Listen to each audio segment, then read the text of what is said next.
স্ত্রীর প্রথম হক হচ্ছে স্বামীর থেকে সবচেয়ে বেশি ভালোবাসা পাওয়ার যোগ্য তার স্ত্রী।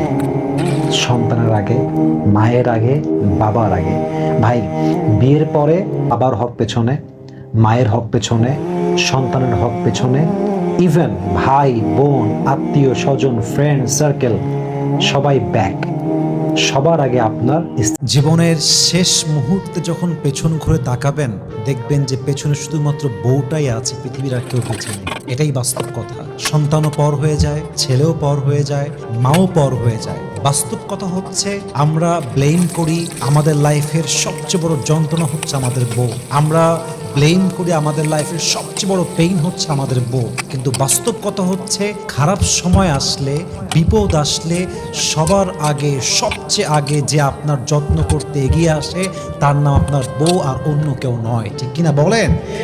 অতএব সতী সাধী বউ পেলে, চরিত্রবান বউ পেলে, যত্নশীল বউ পেলে যে পুরুষ অবহেলা করে তাকে হারিয়ে দেয়, এর চাইতে অপদার্থ পুরুষ, এর চাইতে অযোগ্য পুরুষ পৃথিবীতে সেকেন্ড আর কেউ হতে পারে না। ঠিক কিনা বল?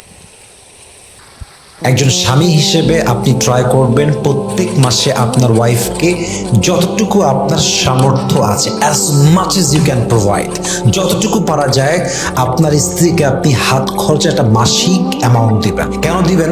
আপনি দিবেন এই জন্য যে এটা নবীজির সুন্নাহ। আপনি দিবেন এই জন্য যে আপনি যখন আপনার ওয়াইফকে হাত খরচের টাকাটা দিবেন, আপনি এটা মাথায় রেখে দিবেন যে আপনি এটা একটা ব্যাংকের অ্যাকাউন্টে জমা রাখছেন।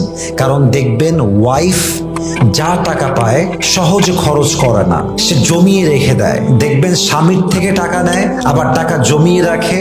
স্বামী বিপদে পড়লে ওয়াইফ তার জমানো টাকা দিয়ে তার স্বামীর কাছে সহযোগিতার হাত বাড়িয়ে দেয়। ঠিক কিনা বলেন? তা আপনি আপনার ওয়াইফকে যেই মান্থলি একটা অ্যামাউন্ট